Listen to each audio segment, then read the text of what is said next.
let's get into this. So Mississippi State, guys, averages 22.7 points per game on offense. That would rank 85th in the country. And again, that's with Blake Shapen. They have Michael Van Buren at quarterback now, who is a true freshman. It sucks because Blake Shapen was actually playing really well. That was the bright spot of the team. He had 8 touchdowns and 1 interception on the year. And I think he's underrated. You saw what he did with Jeff Lebby at Baylor. You saw what he did with Jeff Lebby at Mississippi State. He's played very well under that system. 385.7 yards per game for Mississippi State. That's 59th in the country. 5.2 yards per play, which is 82nd. So not very good on a play-per-play basis. And then third down percentage, this is actually where they're pretty good. They're pretty good at converting third downs. 45.45%. That is 32nd in the country. Red zone scoring, 76.92% of times they've scored in the red zone. That is 104th. So not very good in red zone. That's what's kind of weird. Usually red zone and third down is usually at least correlates somewhat. That doesn't correlate at all. And maybe the reds or the third down will go down or the red zone will go up. Who knows? Rush yards per game. They average 110 rush yards per game. That is 100th in the country. So not very good. Yards per rush is 3 exactly, which is 107th, which is terrible. And again, guys, when I'm reading off these stats, that is out of 133 teams. So 107th is god awful. Completion percentage, in the passing game on offense is 64.71%. That is 41st in the country. Most of that is because of Blake Shapen, who was playing well. Passing yards per game is 275.7. That is 27th. Yards per pass is 8.1, which is 34th. And sack percentage, which is the amount of times you're sacked. Let's say you have 100 dropbacks. They are sacked 9.73% of the time. So they're getting sacked once every 10 plays, which is abysmal. It's 120th in the country out of 130 teams or 133 teams, which I will say, looking at some of those stats, Blake Shapen was playing behind a bad offensive line and producing. Like, I'm going to be honest, if Blake Shapen was on like Michigan or honestly Oklahoma, they would be a better football team. They really would. Like, Blake Shapen was having a good year. Defensively, this is where it gets really bad for Mississippi State. Yards per game allowed rushing on defense, 247. That is 126th in the country. Yards per rush, 5.4, 103rd in the country. Now we get into passing. And this is just, I couldn't believe when I saw this. Completion percentage allowed on defense, 77.63%. 77.63%. Guys, if you look at the completion percentage in the history of college football, that'd be like a top 15 number. They're basically allowing a top 15 number on the schedule they played, which hasn't been good. You've played Florida, who Graham Mertz is effective passing.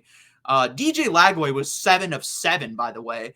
But then you played Toledo, you played Eastern Kentucky, you played bad teams, and you're allowing 77.63% completion percentage. That is, in fact, the worst in the country. I need to check who was 132nd, because I bet they're like 4 or 5 percentage points better than that. That is abysmal. Passing yards per game allowed, 210.3, which is 67th in the country. Passing yards per pass allowed, 8.3, which is 103rd in the country.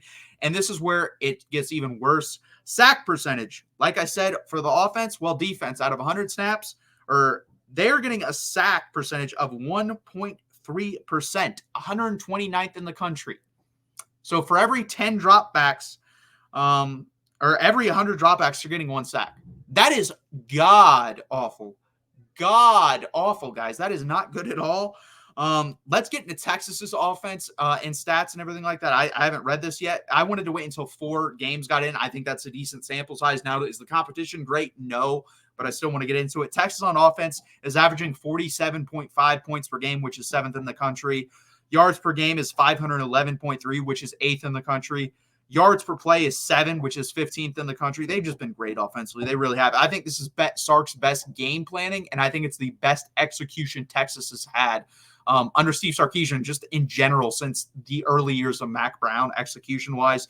Third down percentage is 50.98%, 15th in the country. And red zone, guys, this is what excites me. I said if they could be between 20 and 30 in the red zone, which if they just continue what they're doing, they will be. Everyone's stats are a little bit inflated right now, but red zone scoring is 93.75% of the time they are scoring in the red zone, which is 36th in the country. If they had that at the end of the year, it's number 1. It wouldn't be close. I expect them to be between 20 and 30 at the end of the year. They've done very well at executing in the red zone. The offensive line, which is the best in the country, obviously helped that a lot.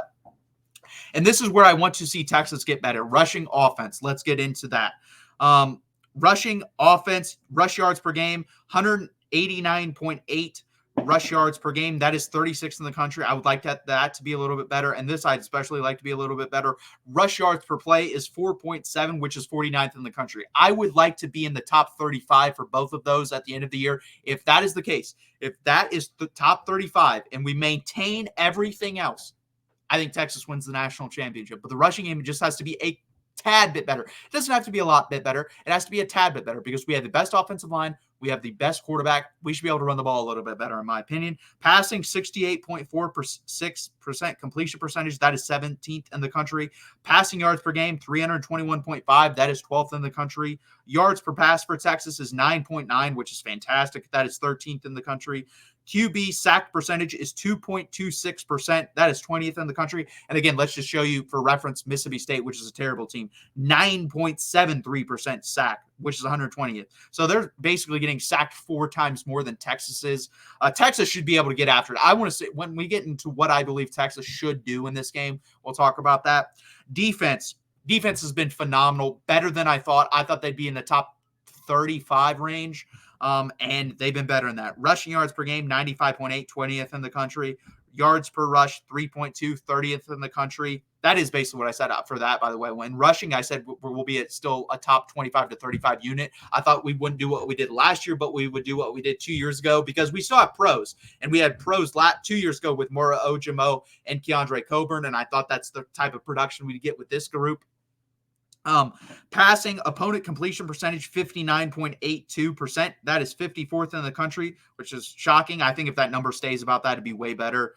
Yards per pass. This is phenomenal. 4.1. That is 3rd in the country. Yards per game, 116 yards per game, which is 6th in the country. Sack percentage is 5.08%, which is 76th. That needs to be better as well. So getting to the quarterback on defense needs to be a little bit better, and rushing on offense needs to be a bit better. But other than that, those are the 2 nits I have to pick about this Texas defense and offense. They've been phenomenal. Now let's get into Mississippi State. Like I said, Blake Shapen was playing well. 68.5% completion percentage, 978 yards on the year, 8 touchdowns, 1 interception. He hurt his shoulder, unfortunately. He will be out for the year. It sucks to see. I've always liked him. I've always thought he was underrated. He had a down year at Baylor last year, but 2 years ago had a good year and then was having a great year for a really bad team. It wouldn't shock me if he does get the ability to redshirt, if he transfers somewhere and actually has an even better year with someone else, or maybe he believes in Jeff Lebby. We'll have to see, because I don't. I personally do not believe in Jeff Lebby long-term at Mississippi State. True freshman Michael Van Buren will be the main quarterback for them unless something happens. Definitely more of an athlete, can get out in space, make some things happen. 7 of 13 on the year, 53.8% completion percentage, 0 touchdowns, 0 interceptions. I think Mississippi State's going to have to try to run the ball. And honestly, I mean, Texas is really good in the running and passing game defensively. So pick your poison there. It's going to be interesting how they do running the ball. Rushing wise, Devon Booth, Johnny Daniels, and Kevon Lee are the 3 main running backs.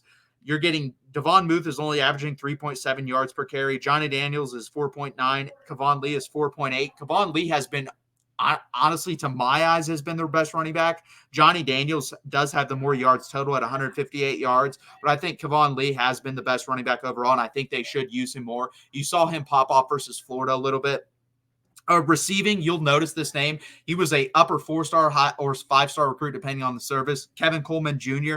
came in from Jacksonville State and Louisville. He's the transfer. 22 receptions, 287 yards, 13 yards per catch with 3 touchdowns. Honestly, this is the one guy on Mississippi State's entire team. I take that back. Mississippi State probably has 2 to 3 guys that can play decent amount of Texas. I think this is one of them. I like Kevin Coleman a lot. I think he's a good player. I think it's going to be interesting how they use him in this game, how to get him the football, because I don't think they're going to have very much time to throw. And guys, I'm going to be straight up honest with you. It would not shock me in this game if Jeff Lebby takes a series or 2, and if it ends up being 14-0 after the first couple series, just packs it in and runs the ball the whole game, not to get anyone hurt, because that's how bad this Mississippi State team is. Jordan Mosley has 202 yards, 15.5 yards per catch, and 2 touchdowns. And then Mario Craver, who had a pretty good game versus Florida, 8 catches, 192 yards, and 2 touchdowns. Creed Whitmore at tight end. I remember talking about him in the offseason. He's a pretty good tight end. Not great, but pretty good. 4 receptions for 65 yards. There's just not a lot to write home about. I like Kevin Coleman. I like Kevon Lee at the running back. But then without Blake Shapen, I just don't see how they put up many points in this game. I think it's going to be a struggle fest offensively for this team.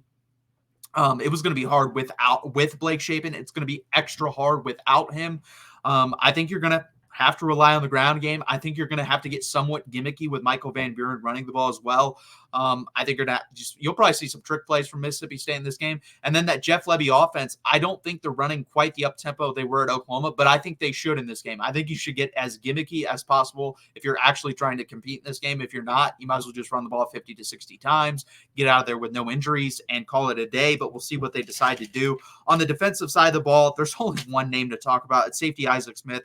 He leads the team in tackles, 51 tackles, 19 solo tackles. The problem is, guys, he's a safety. And anytime you see 51 tackles and he's your leading tackler, that means you're getting beat and he's having to clean up the mess, especially solo tackles. If he's having 19 solo tackles at the safety position, that is not good. You do not want to see that. This guy's probably going to end up having 120 tackles and like 35 solo tackles. That is good for him, but it's bad for a defense. You don't want to see it. Here's an example overall how bad Mississippi State is on defense. If reading the stats wasn't bad enough, they have 2 sacks on the year as a team and only 13 tackles for loss. Texas has 29 tackles for loss and 7 sacks. Mississippi State is just not a good football team. They're one of the worst football teams I've ever seen in the SEC. I said on the SEC channel that I think Mississippi State is just as bad as like 5 to 6 years ago Vandy was when they were really bad. Pick your worst Vanderbilt team, put them versus this team. This team is very bad. There's a real chance they only win 2 games. I mean, they play UMass. They should win that game. But, guys, if they lose that game, they're 1-11. So they're a really bad football team, and they could lose to UMass. I think UMass has slightly improved from what they usually are, and that would be all-time embarrassing. Losing to Toledo by 24 is bad, but losing to UMass would just take it to another level. So this is a 2-10 team, in my opinion, at best. They're 3-9. Texas should beat the crap out of them. I have Texas winning this game 51-10. I think Texas covers the spread of 38.5 points. I would take the under, though. I don't think this gets over 61.5. I do believe Steve Sarkisian will show mercy to this team, and I do believe at some point Jeff Lebby will just decide to run the football and get out of town without any major injuries in this game, because you do have a whole SEC slate to play, and they play Georgia next. So that's going to be interesting as well. Playing Texas and Georgia, probably 2 of the 3 best SEC teams back-to-back. Now, what I want to see out of Texas in this game, I want to see pressure. We talked about that. Sack percentage allowed on the offensive side of the ball was 9.73%, guys. That is what they allowed on their offense, 9.73%. So teams are getting a pressure of one out of every 10 snaps, you're getting a sack. Texas needs to be at that number to me, guys, in this game versus Mississippi State. They need to be able to get to the quarterback. They should have 4+ sacks in this game, in my opinion. This should be a sack fest. I will say this, if Jeff Lebby actually attempts to compete in this game and actually drops back to pass a decent amount of times. If he doesn't, just runs the ball, then I don't expect that. I also expect us to rush the ball well in this game. Like I said, defensively, guys, they allow 247 rushing yards per game, which is 126th in the country. And they allow 5.4 yards per rush, which is 103rd in the country. That is terrible for Mississippi State's defense. We should be able to run the ball better than we have so far this year. We're averaging 4.7 yards per rush and 189 yards rushing per game. The rushing yards per game, I don't care as much about. I'd like to be at the 200 number, but I want to see over 5 yards per carry in this game. Anything less than that is unacceptable. And honestly, if we have anything less for that, I will start to get worried about this running game. And I will only get worried to the fact of winning a national championship. Do I still think we can be a top 4 team when it's all said and done with the exact rushing attack we have now? Yes. But to win a national championship, we need to be better, and I would like to see 5 yards per carry or more versus this Mississippi State team. So those are the 2 things I'd like to see from Texas. Also, when they do throw the ball, I don't think Michael Van Buren's very accurate. I would like to see an interception or 2 in this game. Malik Muhammad hasn't been tested this much. I'd like to see, hopefully they test him more. Same with Jahdae Barron. Well, he's been tested and he's played phenomenal. I still think he's the highest rated cornerback in the SEC according to Pro Football Focus. But I'd like to see Mandy come down with an interception in this game. And that is why I believe Texas will kill Mississippi State. I believe they're going to be able to do most of those things. And I think they win this game 51-10.